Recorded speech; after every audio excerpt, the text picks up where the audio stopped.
नमस्कार, आप सभी का स्वागत है हमारे YouTube channel maths with Avinash में। आज हम लोग करने जा रहे हैं क्लास 10 एक्सरसाइज 2.2।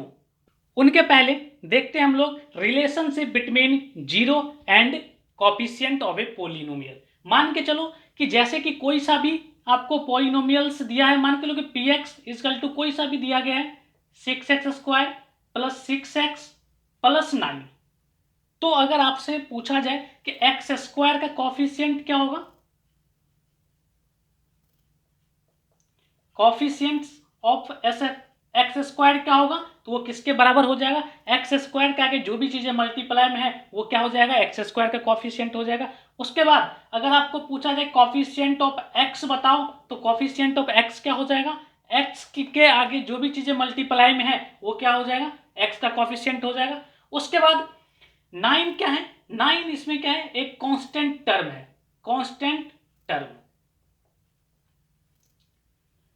उसके बाद जीरो ऑफ ए पॉलिनोमियल, तो जीरो ऑफ ए पॉलिनोमियल क्या होता था कि एक्स की ऐसी वैल्यू जिसपे पूरे पॉलिनोमियल्स की वैल्यू जीरो हो जाती थी वो क्या कहलाता था, हमारा जीरो ऑफ पॉलिनोमियल्स कहलाता था। सबसे पहले हम लोग पढ़ेंगे लीनियर पॉलिनोमियल्स के जीरो और कॉफिशिएंट के बीच की रिलेशन। सबसे पहले देखो आपकी लीनियर पॉलिनोमियल्स का फॉर्म क्या होता था, ए एक्स प्लस बी, ये होता था ना, ए एक्स प्लस क्या बी, और साथ ही साथ क्या होता था, ए इजकल टू नॉट जीरो, जहां ए इजकल टू नॉट जीरो और बी क्या है, बी इसका कांस्टेंट टर्म है, कांस्टेंट टर्म है।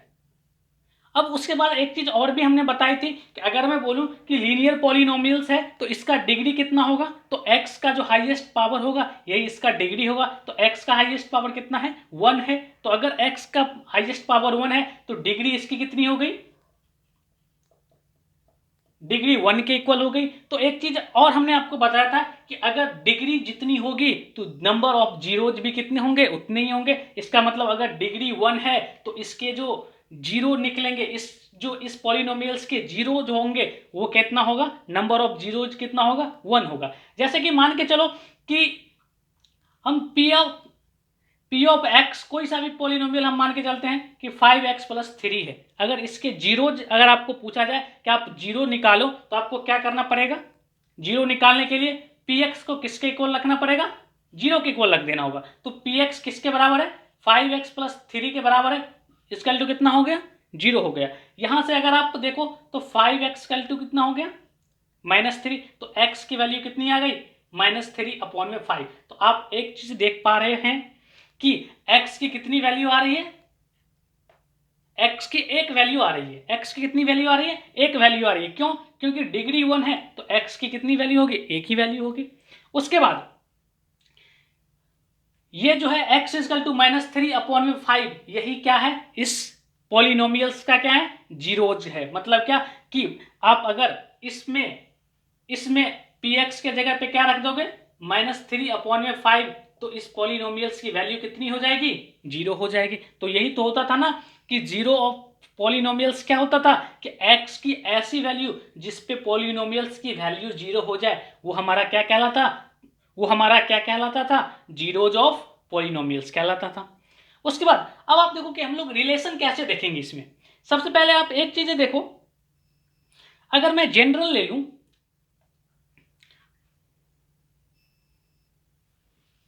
अगर मैं जनरल फॉर्म ले लूं लीनियर पॉलिनोमियल्स का, मैं मान के चलता हूं कि P of X is equal to कितना है, ए एक्स प्लस बी है। अगर आपको जीरो ऑफ पॉलिनोमियल्स निकालना है तो क्या करना पड़ेगा, आपको पी ऑफ एक्स को किसके बराबर रख देना होगा, जीरो के बराबर रख देना होगा। तो यहां से क्या हो जाएगा, a x plus b is equal to कितना, जीरो। तो यहां से आप क्या लिख सकते हो, ए एक्स इजकल टू कितना, -b। तो ए की वैल्यू कितनी आ गई, -b/में कितना, ए। तो अब आप देखो कि अगर मैं जनरल पॉलिनोमियल्स का फॉर्म ले लेता हूं तो एक्स की वैल्यू कितनी निकल के आती है हमारे पास, एक्स की वैल्यू निकल के आती है -b/में कितना, ए। अब आप ध्यान से अगर देखोगे तो b क्या है, b क्या है इस पॉलिनोमियल्स में, कांस्टेंट टर्म है, कांस्टेंट टर्म है।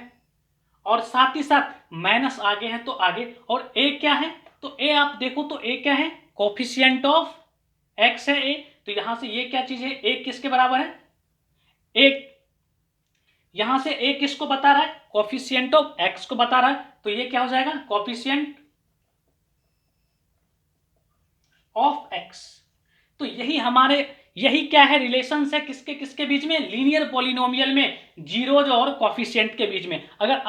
अगर आपको जीरोज ऑफ पॉलिनोमियल्स निकालना हो तो आप चाहो तो इसको जीरो के बराबर करके भी निकाल सकते हो, या फिर सीधे x की वैल्यू कैसे निकाल दोगे, कांस्टेंट टर्म अपॉन में कितना, कोफिशिएंट ऑफ x। मान के चलो जैसे कि मैं एक एग्जांपल से लेता हूं, 9x प्लस 10, ये कोई सा भी पॉलिनोमियल्स है, लीनियर पॉलिनोमियल्स। अभी हम लीनियर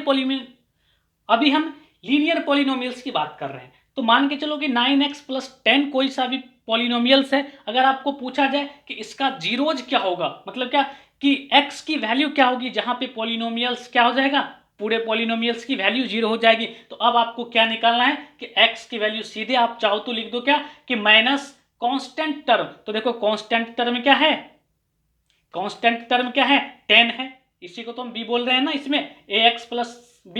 तो कांस्टेंट टर्म अपॉन में कितना, कोफिशिएंट ऑफ x। तो कोफिशिएंट ऑफ x कितना है, कोफिशिएंट ऑफ x कितना है, 9 के इक्वल है। तो ये जो है ये हमारा क्या निकल के आ गया, ये हमारा निकल के आ गया पॉलिनोमियल्स का जीरोज निकल के आ गया। मतलब क्या कि 9x प्लस 10 में अगर मैं x की वैल्यू ये चीजें रख दूं तो पूरे पॉलिनोमियल्स की वैल्यू क्या हो जाएगी, जीरो के बराबर हो जाएगी।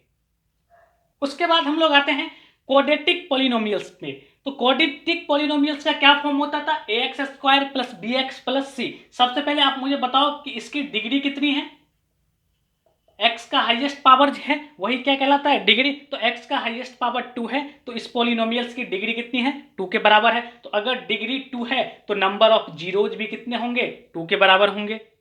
अब मैं ये मान लेता हूं कि जीरोज की वैल्यू कितनी है, 2 है, तो मैं ये मान लेता हूं कि अल्फा और बीटा जो है इसके क्या है, 2 जीरोज हैं। तो सबसे पहला जो रिलेशन है कोफिशिएंट ऑफ जीरोज, कोफिशिएंट और जीरोज में, वो है हमारा क्या, sum of zero, sum of zero. अब आप देखो कि सम ऑफ जीरो हमने अल्फा और बीटा को माना है, तो अल्फा प्लस क्या, बीटा, ये किसके बराबर होता है, माइनस बी अपॉन में कितना, ए। अब आप देखो कि माइनस बी क्या है, बी आप देखो यहां पे देखो कि ये बी क्या है, कोफिशिएंट ऑफ एक्स है, और साथ ही साथ अपॉन में कितना, ए क्या है, ए आप देखो क्या है, coefficient of x square, coefficient of x square. उसके बाद इसमें एक और रिलेशन है क्या, प्रोडक्ट ऑफ जीरोज। तो प्रोडक्ट अल्फा और बीटा हमने माना है, अल्फा और बीटा हमने माना है जीरोज है इसका, तो अल्फा इंटू बीटा क्या हो जाएगा, सी अपॉन में ए के बराबर होता है। ये आपको याद ही रखना है। तो देखो कि सी क्या है इसमें, सी क्या है इनका, कांस्टेंट टर्म, और ए क्या है, ए आप देखो फिर से coefficient of x square.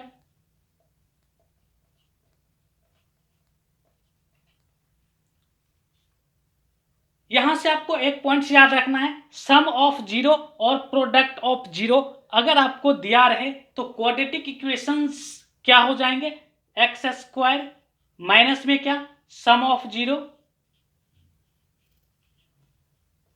Into x, और प्लस में फिर से कितना, product of zero.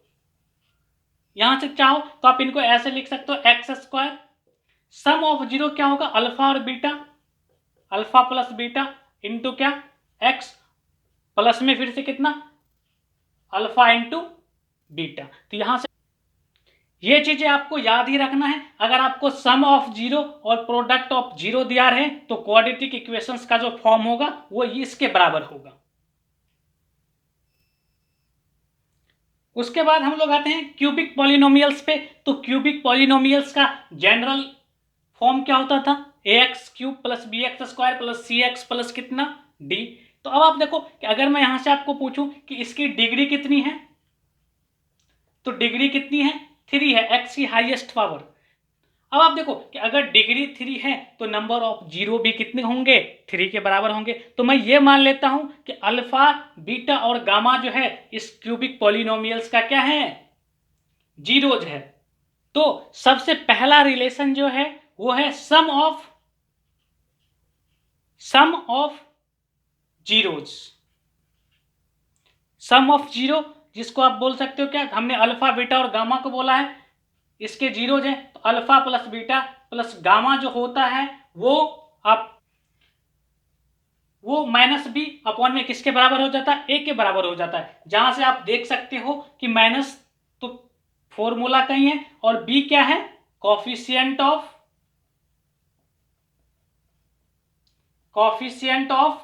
X square, और साथ ही साथ ए क्या है, कॉफिशिएंट ऑफ एक्स क्यूब।